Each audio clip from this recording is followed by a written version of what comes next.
ఏమి కాగితాలయ్యా ఇవి? ఇవి నీ భూమి దస్తావేజులు. అప్పు కట్టడం నీ వల్ల అయితలేదు కదా, అందుకే నేను ఈ భూమిని జప్తు చేస్తున్నా.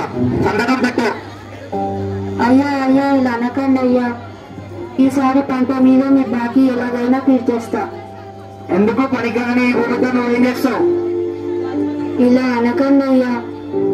ఈ భూమే నాకు దిక్కు. ఈ భూమి లేకపోతే నేను ఎలా బతుకుతానయ్యా? ఇదంతా నాకు అవసరం. ఈసారి నీ అప్పు కట్టకపోతే నీ భూమి అంతా ఆపాల్సి వస్తుంది. పదా. బాధపడకు సోమయ్య, నా దగ్గర ఒక మంచి ఆలోచన ఉంది. మనం పట్టణానికి వెళ్తే ఏదో ఒక కూలి దొరుకుతుంది. ఇక్కడనే ఉంటే మన బతుకులు మారవు. ఇలా అనుకోకు రాములు. మనమే ఇలా అనుకుంటే ఈ జనాలందరూ ఏమి తిని బతుకుతారు? ఒకళ్ళు తినాలంటే ఇంకొకళ్ళు పండించాలి కదా. మనము నమ్ముకున్న ఈ నేల మనల్ని వదలదు. ఈ పిచ్చి ఆలోచనలు అన్ని వదిలి మన వ్యవసాయం మొదలు పెడదాం రావయ్యా.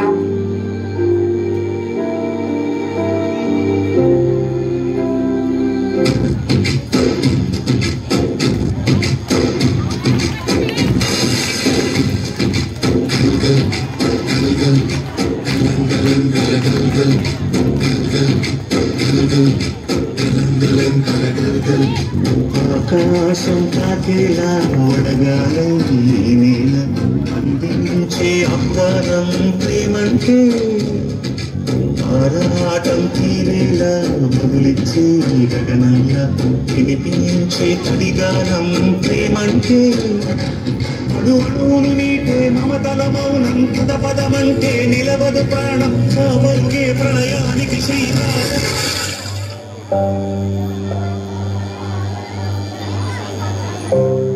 పోయినసారి కూడా వర్షాలు పడలేవు సోమయ్య. ఈసారి కూడా వర్షాలు పడకపోతే నీ అప్పెలా తీరుస్తావయ్యా?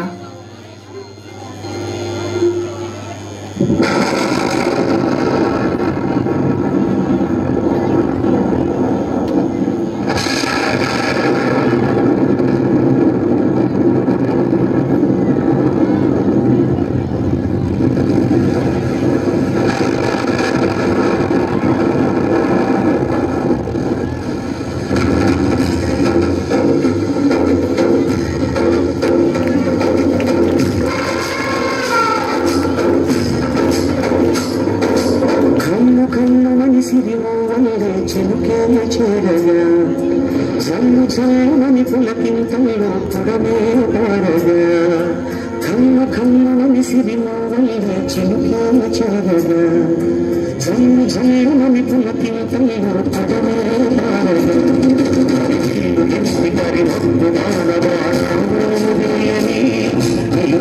మనసు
ఆకలి ఆకలి ఆకలిస్తుందయ్యా.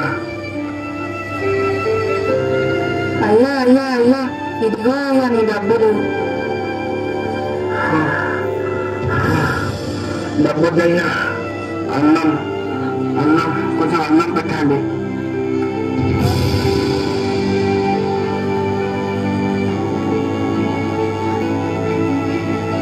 నన్ను క్షమించు సోమయ్య. ఇన్ని రోజుల డబ్బున్న అహంకారంతో నిన్న చిన్న చూపు చూసిన నిన్ను చాలా బాధపెట్టిన.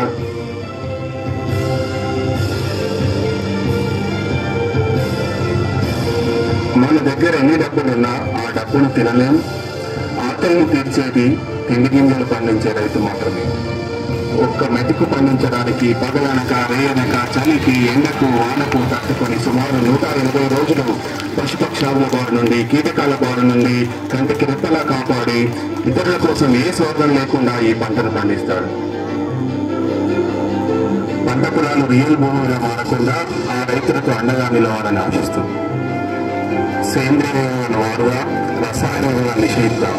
ఆయుష్ను పెంచుదాం, చెట్లను పెంచుదాం, పరిశుభ్రమైన గాలిని పెంచుదాం.